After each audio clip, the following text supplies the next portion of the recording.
Okay, our next presenters are Carlo Cannell and Scott Fearon. They like to do something a little bit different. They're going to present as a duo. These famed short sellers and hedge fund managers presented last year and highlighted some of the most ridiculous shorts of all time, or some of their shorts. For those of you who weren't here last year, a crowd favorite was a luxury pet airliner named Pet Airways, who eventually went bankrupt. And then transferred to the pharmaceutical space, a natural extension of that, of course. Scott Fearon runs Crown Capital, a firm that has significantly outperformed the S&P 500 by investing in fast-growing companies while identifying and shorting the stock of dead companies, companies that are on their way to bankruptcy. He wrote a book about his methods of shorting doomed businesses, Dead Companies Walking, and it's available in the bookstore. So you can purchase a copy after this presentation. It's a great read and a must if you're interested in shorting as an investment strategy. Carlo Cannell has become a good friend of Stansberry Research, as this is now his third time presenting at one of our conferences. Carlo started his fund in 1992 with $600,000, grew it to over $1 billion, and then gave half of the capital back because, as he just told me, he didn't want to be a douchebag. A lot of hedge fund guys are douchebags. So with that, please welcome Scott and Carlo.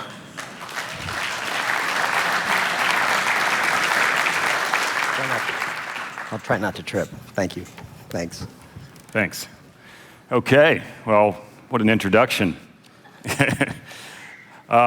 Just as a point of clarification, we're not exclusively short sellers, although I do remember last year, most of the interest during our presentation was on shorting. So for reasons that will become very clear during the presentation, we're not paid anything to do this. So we can talk about whatever we want. We're going to try to cater to you. If you want to interrupt us at any time, go ahead and do it. But we love what we do, and we're happy to talk about buying stocks or selling stocks. That said, Scott is I'm going to give a theoretical talk about short selling. So I'm kind of the cauliflower soup that you have to go through to get to the creme brulee.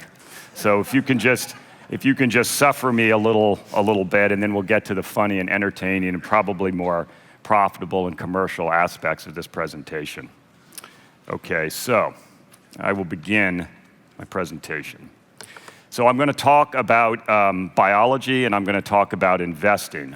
And looking at the directory for the presentation, I didn't see that there were any biologists, so perhaps this is unique today in the presentation. So Extinction. Extinction has a lot of different permeations. It is interpreted in different ways. It is often a function of a change in atmosphere, vegetation, mutation, or it can be just a cultural thing. A big driver of extinction is entropy. The law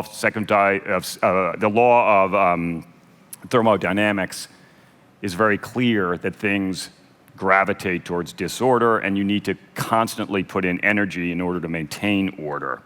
And I think that this has relevance to the investment business.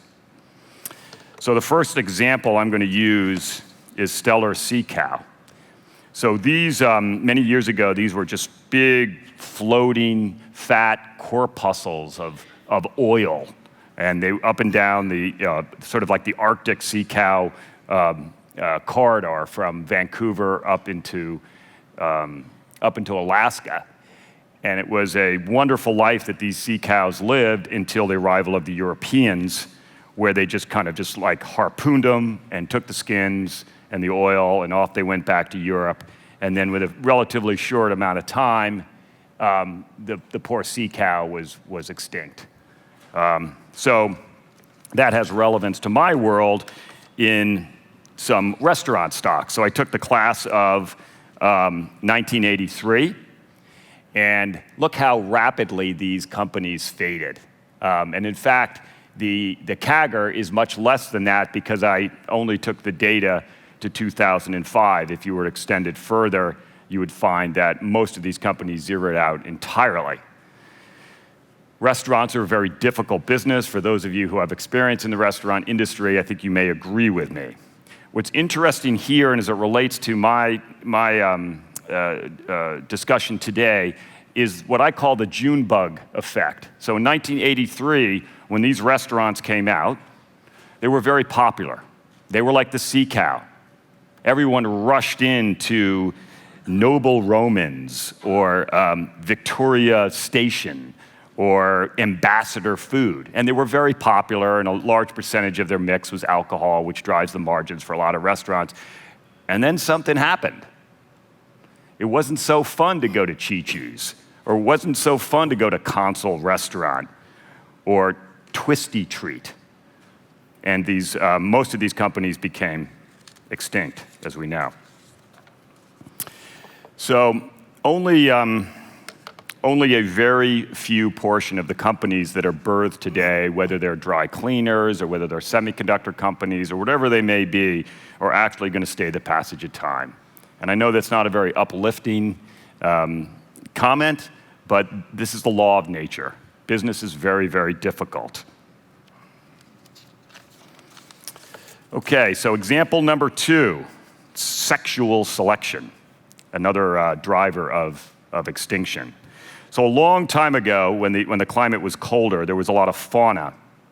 And on this fauna, there were a lot of bison and all sorts of different creatures that would feed off of this megafauna. And the Irish elk developed these enormous antlers, in some cases 12 feet. And it's really the adaptive nature of these antlers is still to this day unclear. You know, you might say, well, the lady elks like the huge antlers.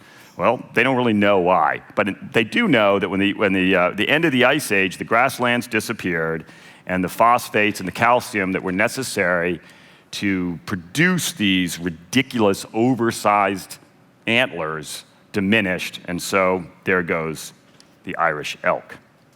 Right? Here are some examples of companies that were over-specialized, in my opinion, that faced extinction. I think my favorite is Heelys. Generally speaking, when we purchase footwear, we do it because we want a certain sturdiness. We want it to serve a function. Well, Heelys is a company that specifically was an unstable shoe, had a wheel on it, which to me is kind of a ridiculous idea, and then disappeared. So these are all companies, with exception of Orange 21, that went to zero. As I'm sure Scott will discuss, you have this zone of the Walking Dead where companies never really die. They're almost dead. Occasionally there'll be a heartbeat, but they're still technically, legally still alive. One example of related to California is a species that still exists. Allegedly, there are about 435. There were millions of these a very long time ago, millions of years ago, feeding on ground sloths and mammoths and so forth. And when that species disappeared, then this vulture basically lost its food supply and is now down to the very de minimis population. There's just not a lot of bison carcasses in Beverly Hills these days. And my last example is something which I think has the most application to what we do professionally, and this is the Red Queen effect, which is after a quotation in Through the Looking Glass.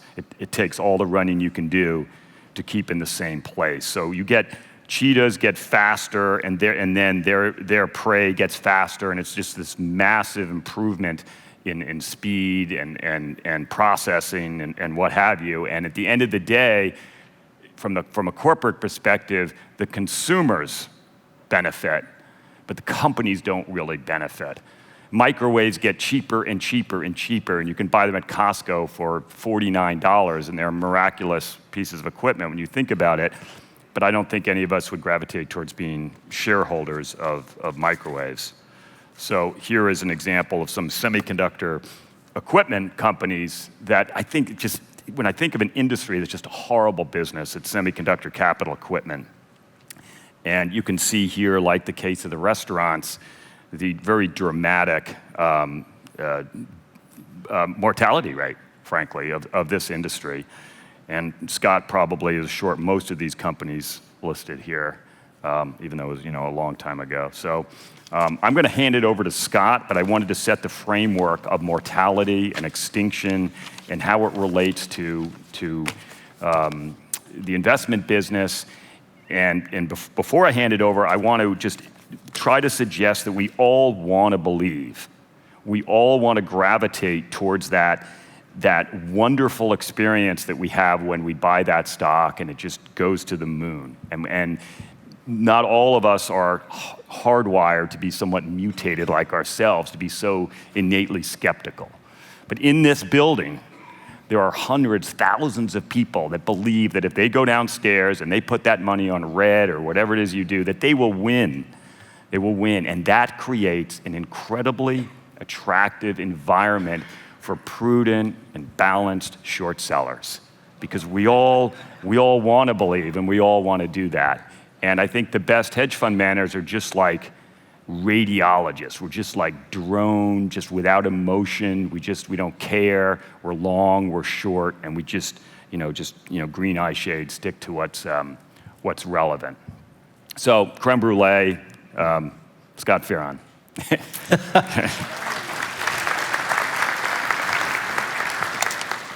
Thank you, Carlo, and let me start by saying thank you to Porter and Jameson for inviting us back. I learned a lot. I've been sitting in the back row the last day and a half, and that's kind of a highlight for me. So start with, I'm giving this out after my speech, so we're going to make America great again. That's a joke. Nobody laughed. Okay.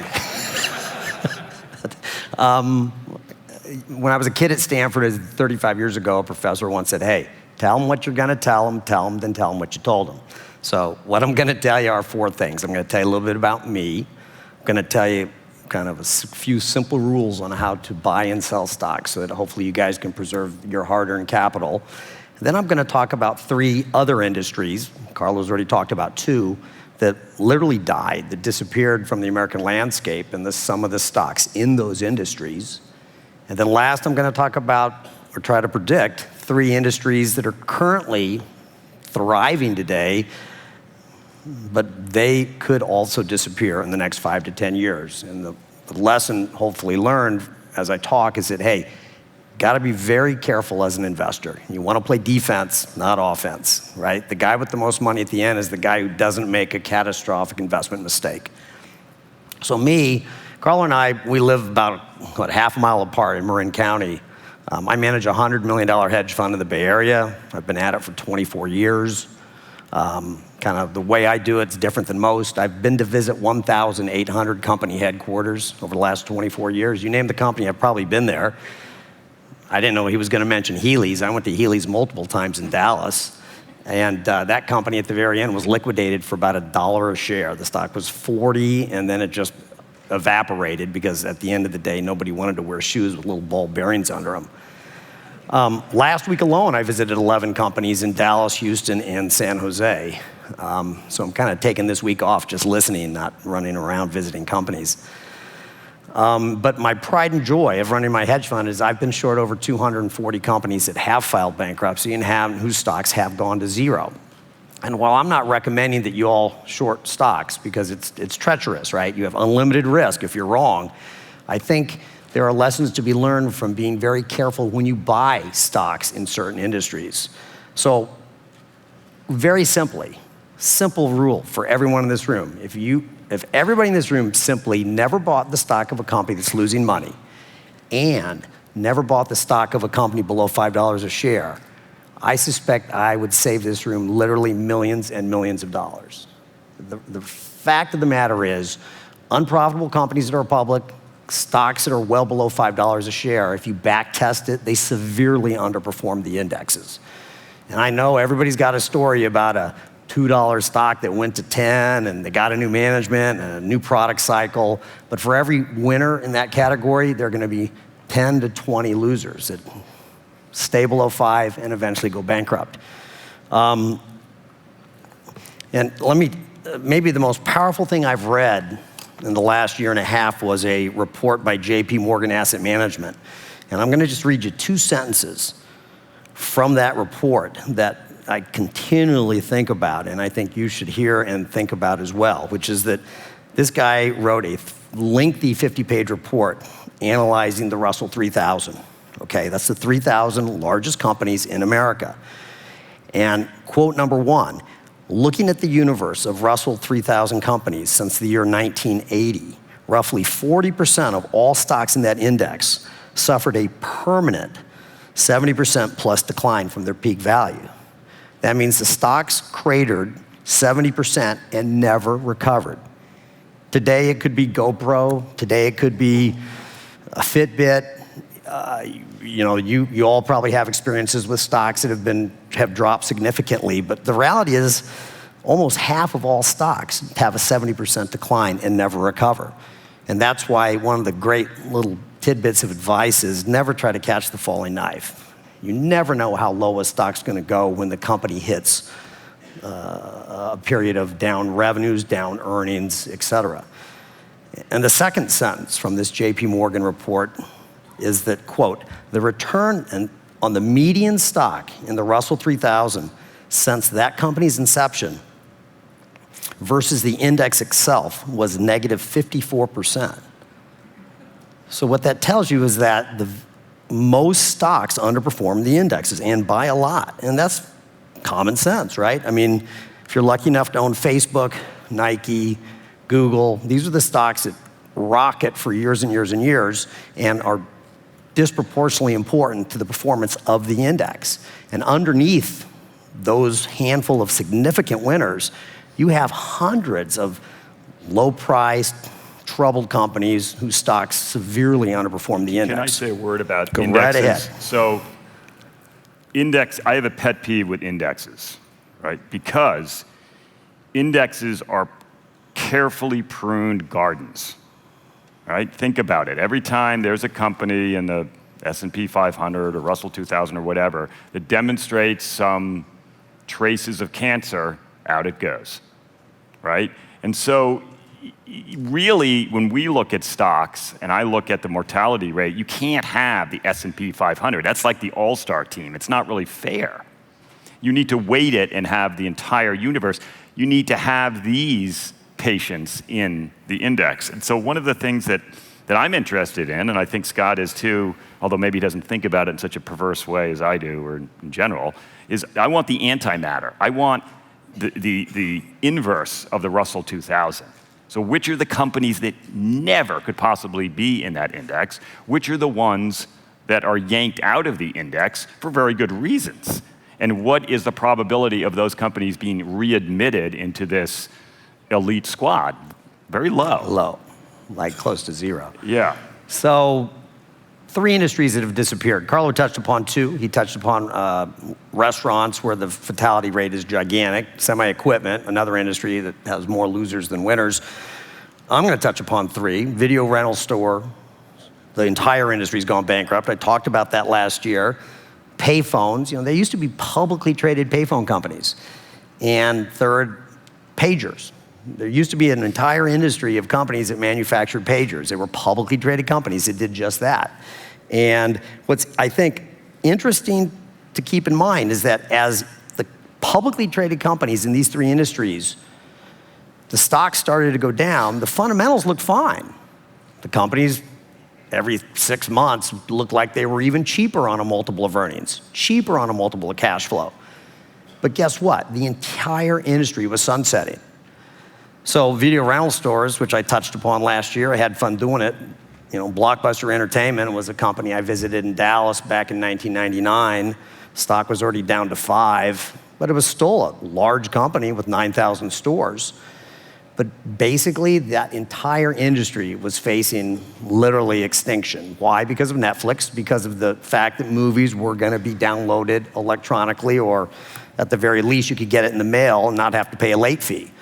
And at the time I met with management, they were just all bulled up that, hey, we're going to sell popcorn and licorice, and we're going to sell kiddies movies, and we're going to make you feel when you walk into one of our 9,000 stores that, hey, this is more fun than going to the movies. And they had a chance to buy Netflix for? I think it was about $60 million. Netflix today is worth about $80 billion, I think. Yeah.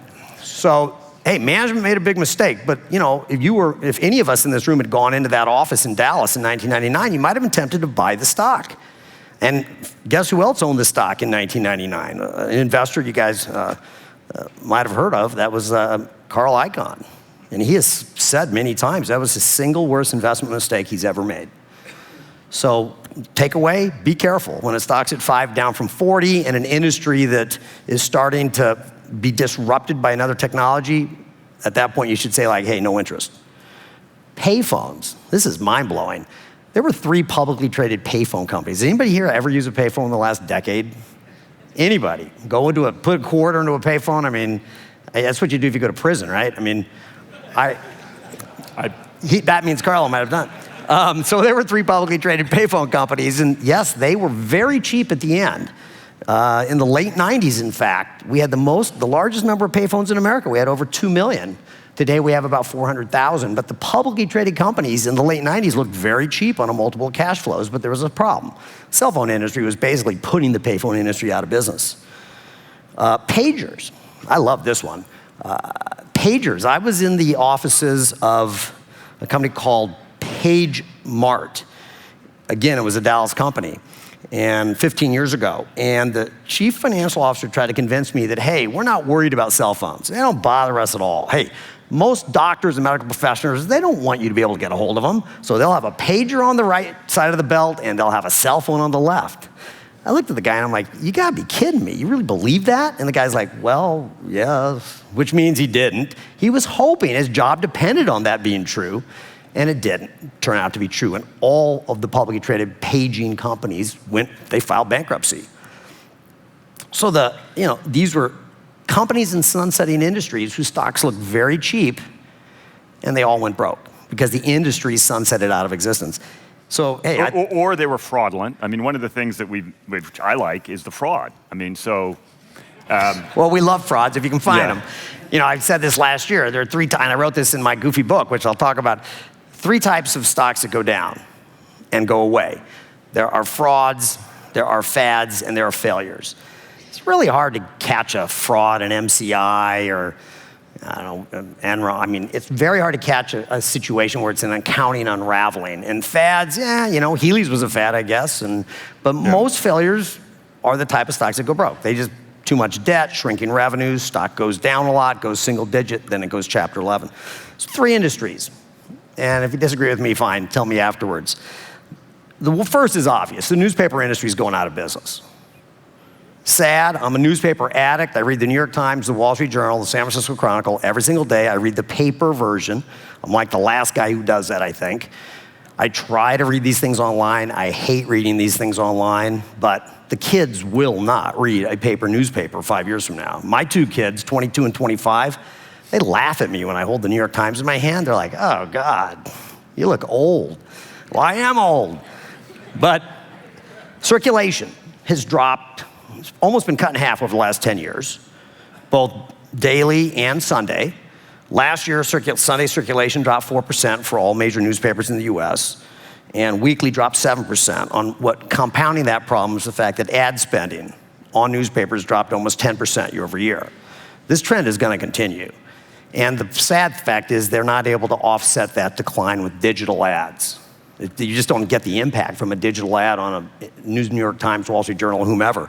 So, so far, newspapers have gone bankrupt with the Tribune, the Journal Register, Philadelphia Newspapers, Sun-Times, Freedom Communications. There are still public companies, New York Times, McClatchy, Gannett. I wouldn't touch any of these stocks. I don't see, and AHBLO down in Dallas. They're all cheap by many metrics, and these are not places you want to be parking your money. Apparel retailers. So Ascena today blew up. Stocks, they're the owner of Ann Taylor and Dress Barn. Stock was down 30% today. Bricks and mortar apparel retailing is under full siege. First by the internet, changing consumer trends. Amazon did $100 billion in revenues. They're going to do $130 billion in revenues next year. That's $30 billion of somebody's revenues that Amazon is taking away. And for me, it's just a year ago, I drove down to LA with my analyst, and we visited, in one day, I'm very proud of this, we visited American Apparel in East LA, Sun Sportswear down in Orange County, Wet Seal, all the way down at the bottom of Orange County, and then we came back and saw the IR from Quicksilver, all in one day. All 4 of those companies have filed bankruptcy. More recently, Aeropostale, Sports Authority, Radio Shack, Cache, Body Central. This industry is being basically disrupted to a degree that's never been seen. This process will continue. You do not want to bottom fish in apparel retail stocks. That means even the big ones, JCPenney's, Kohl's, don't get near them. Yeah? Well, a little bit hard. You don't buy generators. You don't buy a lot of things that Walmart sells, groceries. You don't buy those over the internet. And it's true, apparel retailing is about $350 billion a year, whereas the whole retail space in America is about, I think the number is it's a huge number, it's like $5 trillion. They're less at risk. When I look at a retail stock, I always ask one question: can Amazon take this guy's market share? And if there's any chance of that, you don't want to own the stock. And then my favorite. Well, let me just, on retailers in general, I mean, there's certain businesses that I think we agree are good businesses, right? The death care industry, like funeral homes. Good business. That's a good business. You never lose the order. It's always deferred, right? And nobody coupons. You're not going to drive to Henderson, Nevada to bury your mom because you've got a coupon, right? You're not going to like try to discount it or haggle with the funeral director. When you're selling apparel to a 16-year-old girl, her demand, her fickleness, her distaste, her emotionality is unpredictable, right? Not so in the death care industry. So, I agree with 100% of what Scott has said, but there are just also certain businesses that are more difficult businesses than others. And retailers, I own some retailer stocks, but it's a very difficult business. And it's funny, Carriage Services, a stock I own. Carl may not know I own it. So they're the second largest funeral home operator. Don't they make No, they own cemeteries, but their big business is buying funeral parlors. And the CEO, a guy named Bill Heilebrodt, told me a year ago, he said, Scott, I was with a bunch of investment bankers in Manhattan, and these guys didn't understand my business. So I said, come over to the window, look down on the street. He goes, every single person down there is a customer of mine someday. Right. I love that. Yeah. It's a good business, right? We're all going to die. Mutual fund industry. This is my third industry that I think is facing a severe headwind. Severe. 2 reasons. One, Department of Labor, a few months ago, issued a new edict. They call it, it's basically the Fiduciary Responsibility Act. I mean, basically what they said was anybody and everybody who promotes, sells, represents a mutual fund needs to be a fiduciary, not basically a paid salesman. And I'll just read you. This is a large industry. There are 19 public companies in this industry. They're all very profitable businesses currently. All but 2 of them pay a dividend. All but 1 of them has an ongoing buyback of their own stock. The stocks are all down 20, 30%. Industry-wide assets, as you know, are fleeing active management to passive management. That's point 1 as to what's wrong. And point 2, of course, is this Department of Labor edict. But let me just read you from a legendary money manager who's now retired, Ralph Wanger, who ran the Columbia Acorn Fund. And he basically just says, hey, and this is straight from the Department of Labor. In 2014, more than 9,000 U.S. registered mutual fund companies held roughly $16 trillion in assets. Investment companies as a whole, a majority of which provide mutual funds, and their service providers employed approximately 166,000 individuals. The Department of Labor expects some mutual fund companies, insurance companies, and other product providers to be significantly affected by this proposal. This is because many incentivize advisors to recommend particular mutual funds or insurance products to their clients. To the extent that the proposal is effective in mitigating conflicts of interest with respect to the advice given by advisors, mutual fund companies, insurance companies, and other product providers that currently sell their products by making payment to brokers, and other advisors may sometimes find it more profitable to employ different methods to promote product. Bottom line is this: the Department of Labor, which oversees the retirement plan world, and as we said, there's about $16 trillion in mutual funds. About half of that is either IRA or 401k money. And going forward, you're going to have to justify why you would put somebody in a mutual fund that charges 1 or 1.2, has a bunch of crazy fees, 12B1, et cetera. I've never been in that world. I once ran a mutual fund, but I've never sold them. And going forward, I think you'll find that a lot of people in this country are going to be very reluctant and scared to put their clients into the funds that come from things like Franklin Funds, Legg Mason, Calamos, Janus, Invesco, T. Rowe, Alliance Bernstein, Federated, Waddell & Reed, Artisan Partners, Ameriprise, Eaton Vance, blah, blah, blah. What's interesting is right now these stocks look cheap. Right now these companies all have dividends. Right now these companies all have buybacks. But guess what's going to happen in the next year or 2 or 3? Revenues will disappoint, because revenues are just a function of assets under management times fee charged. As revenues disappoint, first thing is going to go are these buybacks. These companies all have stock buybacks, and then the next thing that will go will be the dividends. These stocks are going to get cut in half again and then again. And I don't know where this is going to end, but it can't end well. And what's fascinating to me, I was sitting in the room and I said, I looked at all 19 publicly traded companies in the mutual fund space.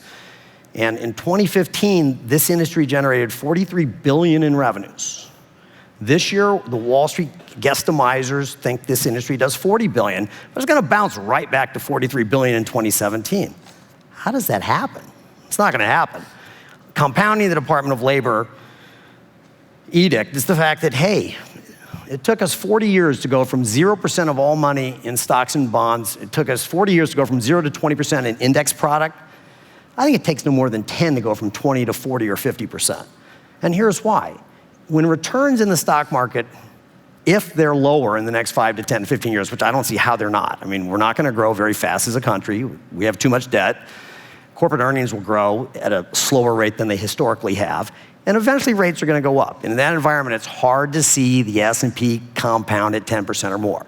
And in a world of lower returns for the stocks, that 1.5% expense ratio is going to hurt more than it used to hurt. It hurt when you were getting 10% a year and you were paying 1%. When you're getting 4 to 5% and you're paying 1%, you're going to say no more. So those two factors, I think, will cause a continued outflow of money from these mutual fund companies into passive product, the sort of product that's offered by Vanguard invented the index fund, and Fidelity is there as well. And let me just read you. This is from Mr. Wanger's letter, which I just love, and I'll tell you joking, we'll take questions for 15 minutes. This is from Ralph Wanger, who ran the Acorn Fund for over 30 years. He writes, most of the investment professionals in a mutual fund company work on actively managed funds. Active funds need a herd of CFAs, I'm one, for whatever it's worth, to research stocks and a flock of portfolio managers to build portfolios. An index fund takes exactly 2 people. One to look at the previous day's computer printouts, and a second person to wake up the first when it's time for lunch.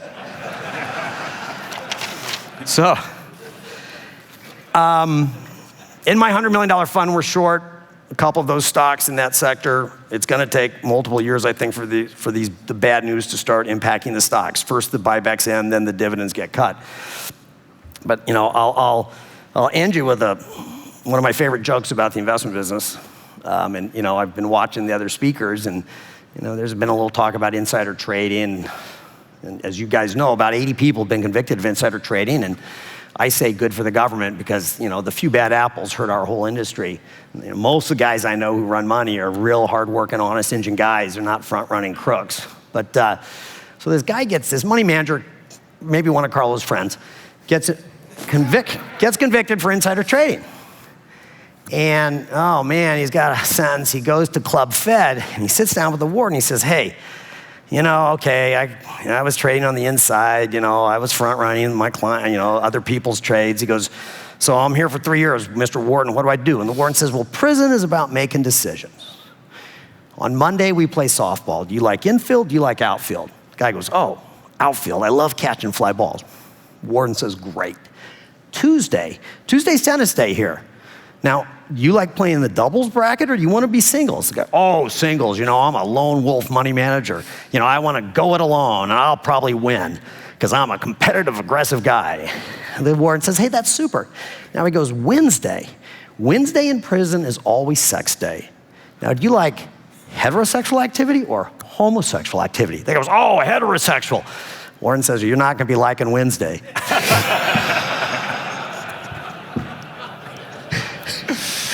I had to do it. Yeah. Like I said earlier, we're not paid anything. And for good reason.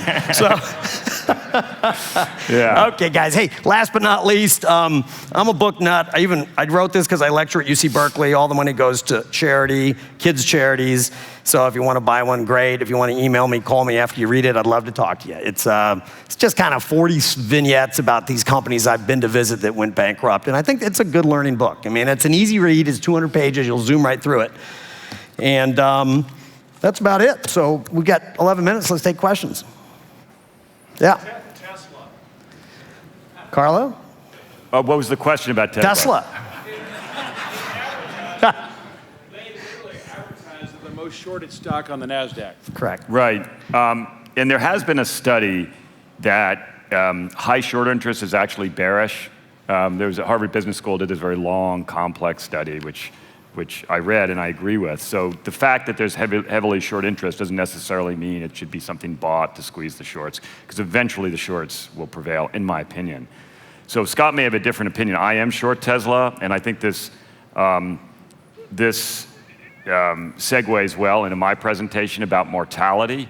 Scott has described a bunch of companies that are a little bit outside of what I like. He's described kind of good businesses that are maybe ebbing, right? Like that, I don't think I'd be comfortable shorting newspaper companies or mutual fund companies right now, at least, because they are hardworking people. It's a real industry. The cash flows are enormous. People are very honest. I prefer the companies where they're a little more nefarious, where there's like the organs are hanging out of the corpus, and I just know that they're going to die, right? And it's just easier to me to do that. And also, I'm too lazy to go visit all these companies. I don't need, I don't need to visit a company where the FBI is investigating the company, they can't do their filings, and the product kills people, right? So Tesla has many of those characteristics. No.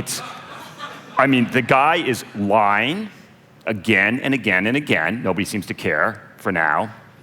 It's burning through massive amounts of capital. I like businesses that generate a lot of cash. I like cash. Good things happen to companies that collect a lot of cash. Bad things happen to companies that lose hundreds of millions of dollars every quarter, right? 3, I don't know about the quality of the product. I mean, I hear mixed stories about it, so that's sort of debatable. I'll just add, I'm shorted. I didn't even know Carlo was shorted. I'm short a few. You can't borrow it.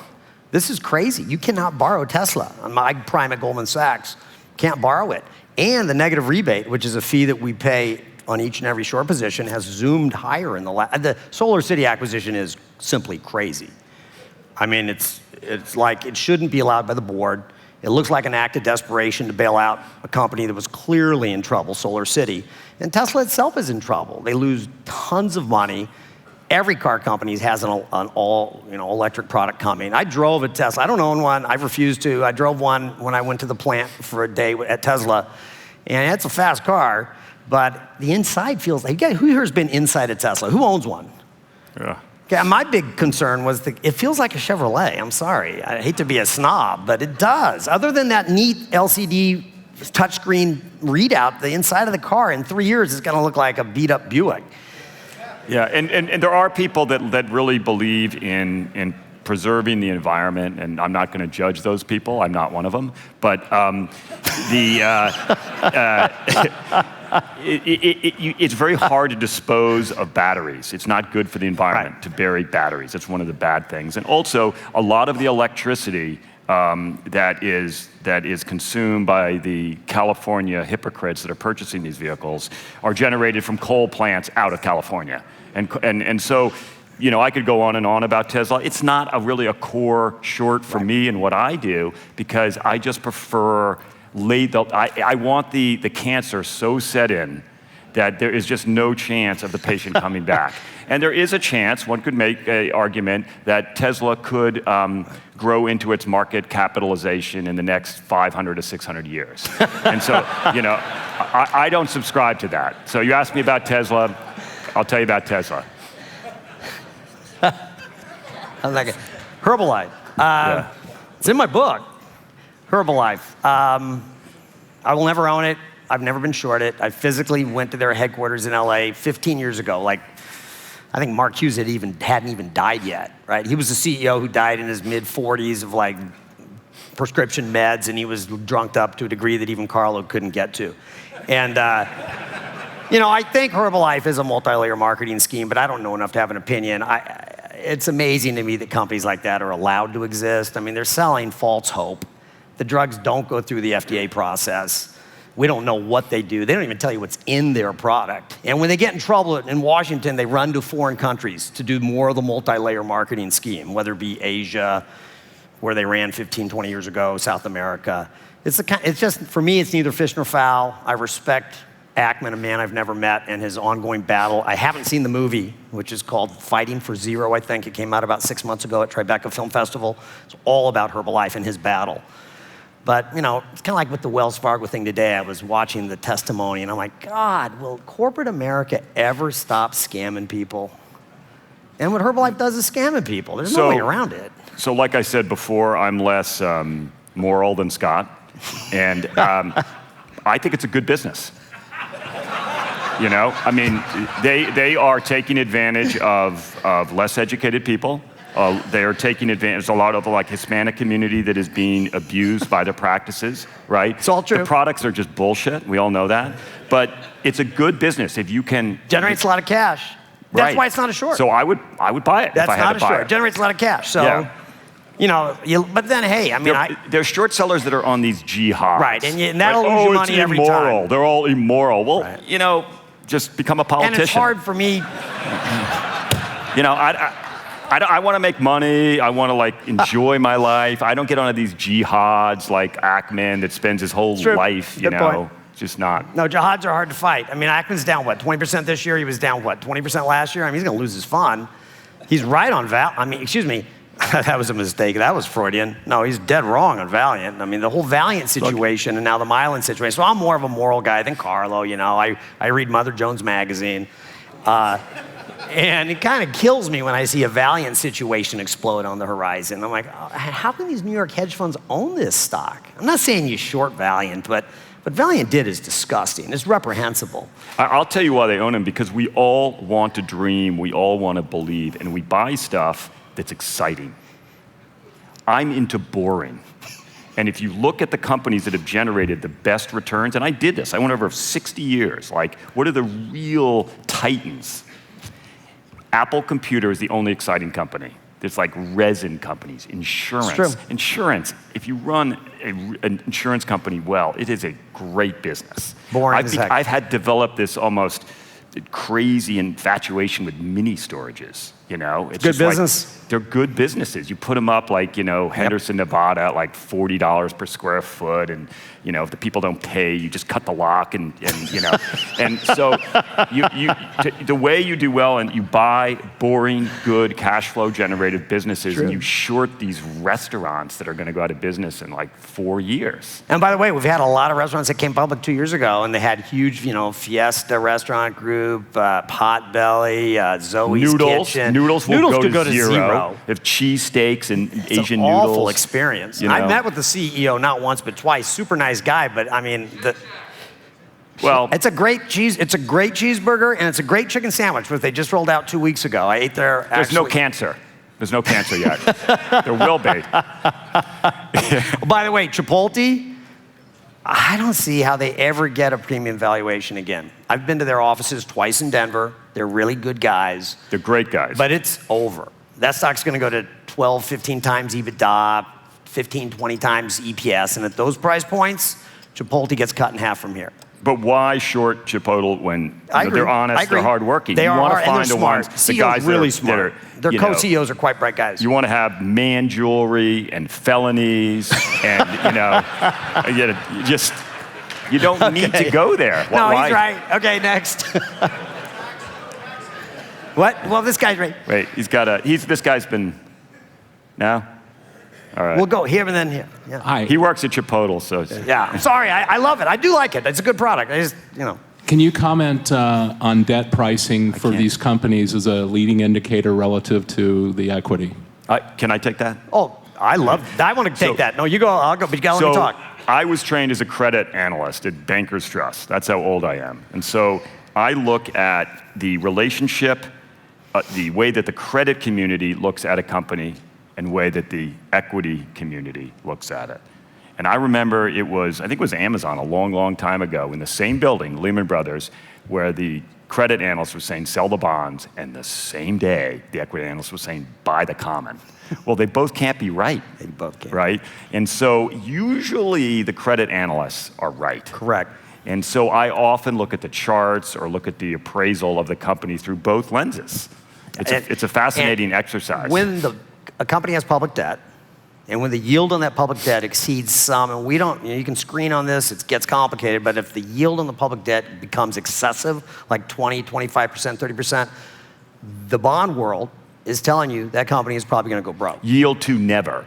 Right. Really, I mean, that they're going to file bankruptcy. And here's the problem. Credit analysts are really smart guys. They're boring, like us, but they're really smart guys. They do really good work. They have to. They lose their job. Stocks fly around for all kinds of reasons, like, Trump's going to win. Okay, I don't know if they go up or go down on that, but, headline risk drives stocks. But bond prices tell you more about a company's future than the stock price will. And there's not that much published bond research, credit research. Correct. I mean, I love it when it's available. I like reading it, but it's not as available. Yeah. Well, we had this guy over here who's been. Well, yeah. Yeah. Does the taxi industry have enough blood and guts coming out for you to short? With the taxi industry? Like Taxi. Medallion Okay, I'm the only Financial. guy. Medallion. So I'm the Yeah. only guy. I physically spent an hour and a half with the chief financial officer of Medallion on they're on 49th and Madison. I was there a year ago. Stock was 10 then, it's 4 now. Excuse me? Didn't they do a capital raise? Yeah, and they then did. it's at 7? It's a complicated situation. They have a bank in Salt Lake, okay? They own medallions, and they lend on medallions. Uber and Lyft obviously are going to put the taxi industry out of business. Pretty much every city you can name, except maybe, I kind of believe the guy in Manhattan. I mean, you go downstairs, can you hear me? When you go downstairs in Manhattan, you hail a cab. You're not going to wait 3 minutes for an Uber. So maybe there's value to a medallion in New York City, but it's a sort of thing, again, neither fish nor fowl. I wouldn't be long, I would not be short.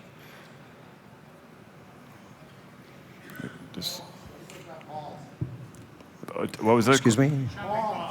Longs? Mall, M-A-L-L-S. Oh, shopping malls. He's the REIT man. So. No, I'm not the REIT man. You're the REIT man. No, I don't have an REIT. opinion of shopping malls. I don't. Again, so first of all, I love Scott. I respect Scott. I don't find it so useful to visit as many companies as he does. That's just me. So in malls, there's probably a great company to buy. Like I own a bunch of Build-A-Bear, right? It's a retailer. I've already articulated that I'm very skeptical about retailers. I think it's hard to compete with the emotions of a 5-year-old girl. All she wants to do on the weekend is go in and have her parents buy some stupid $135 bear. But it brings so much joy. That's a good business, right?